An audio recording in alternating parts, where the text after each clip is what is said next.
Hello and welcome back to another video tutorial here at Geekatplay Studios. My name's Gary Miller and we got a extremely functional tutorial for you today, and I am willing to go out on a limb and venture to guess that no matter what level of expertise that you have with hexagon, this will still be of great benefit for you.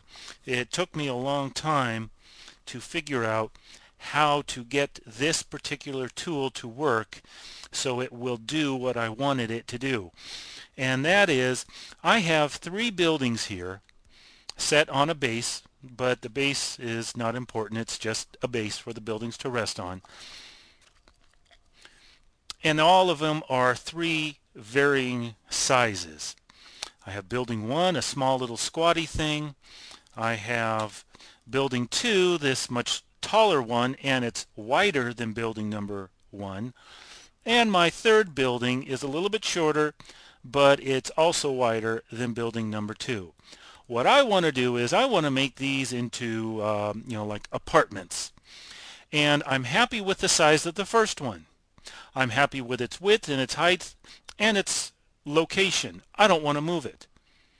This third one over here, I'm happy with its height and its width. I don't want to move it either. But this second one, I have decided that I want this building here I want to stretch the width of it so that this face of the second building is flush with the face of the first building. And I also want this face of my second building to be flush with this face of my third building.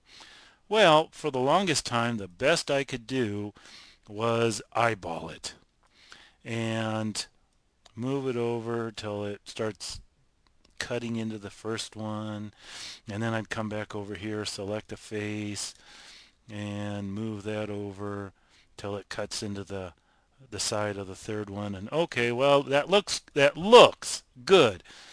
Well, unfortunately, it's all guesswork. And if you've seen my tutorials, you kind of know that I have a obsession or a hang-up with being precise as possible and avoiding eyeballing, especially when it involves a project that has to be absolutely perfect. You can eyeball and you can fudge when you're creating a character or a rock or a tree, but you have to be very precise and accurate when you're doing buildings. So after playing around with figuring this out, I've come up with a way to make absolute precise alignments of various objects. So with my middle building selected, in the past, I thought I'd use the lay on command. Click on that face, and then I click on that face, and while it did move it up flush, unfortunately it centered this highlighted polygon with the face of that one. Well, that's not what I want. I want to just move that face over. So I have figured out how to get the tools to do what I want, and the only way that I have found out the way to do it is simply this. I'm going to select all four of these sides of this building. Now, knowing that hexagon, when I move it over using my technique, knowing that it will center whatever it is I have selected against whatever it is that I have selected on this one, I want to look at this and say, well, what is it what is it about this building that can be centered on this one that will still give me the results that I want? And if you look down here, this bottom edge is actually what I want to be moved over flush against this one in its current phase of alignment along the z-axis, to and away from the camera.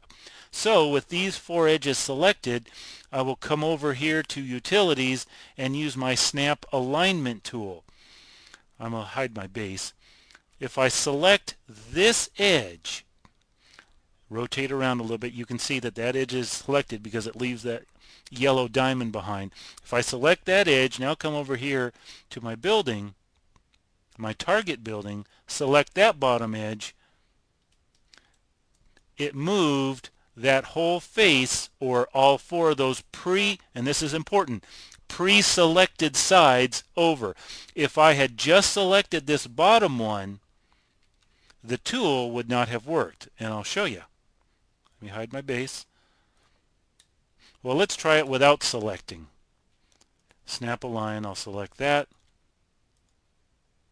Well, it moved the whole building over. Well, that's not what I want. I want to stretch it. I want that whole side to be stretched, so I'll select it then. Snap it. Now get over there where I want you to go. All right. Oh, darn. It didn't do what I wanted. So that is why you have to select all four first before you use the snap alignment tool, and that's not where I want to snap. No. I want to snap in the center. There you go. And snap there to my target. That's exactly what I was looking for. I'm going to do a undo and redo so you can see the effect that the tool gave us. All right, that worked pretty good.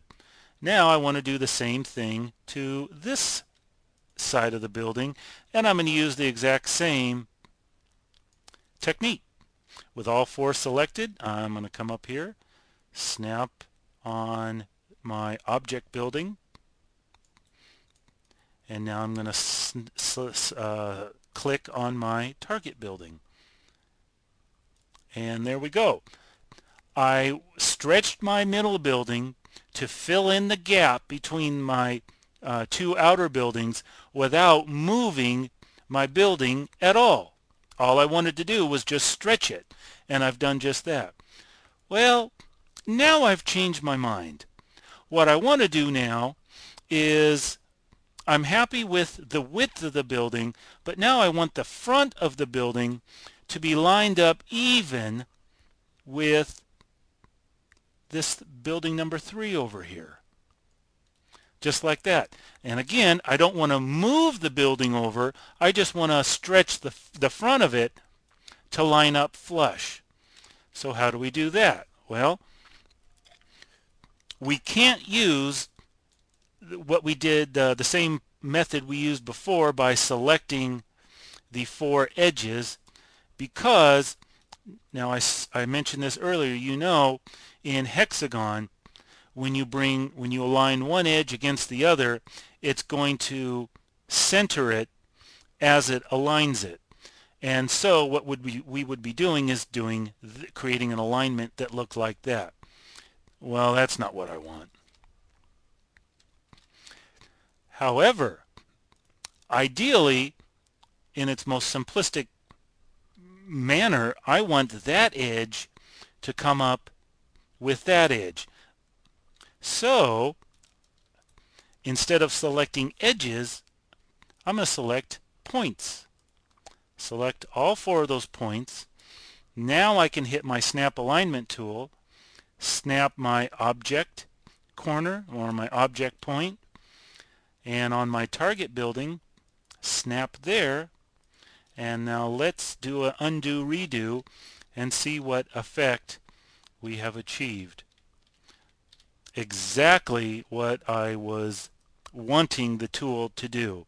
So the alignment is absolutely precise in the arrangement of all these buildings, and I didn't have to eyeball it.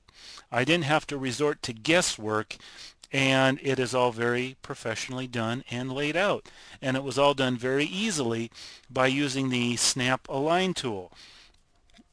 So it is a very powerful tool, but it hides its power and potential. So now that we know how to use it, we can do a lot more with that one simple basic tool that I think a lot of people were not fully familiar with. So that's it for precise aligning objects, and I hope you enjoyed this tutorial, and I hope you were able to learn and, probably more important, benefit from it in all your future modeling. So thanks for watching here at Geekatplay Studios. My name's Gary Miller. Have a good day.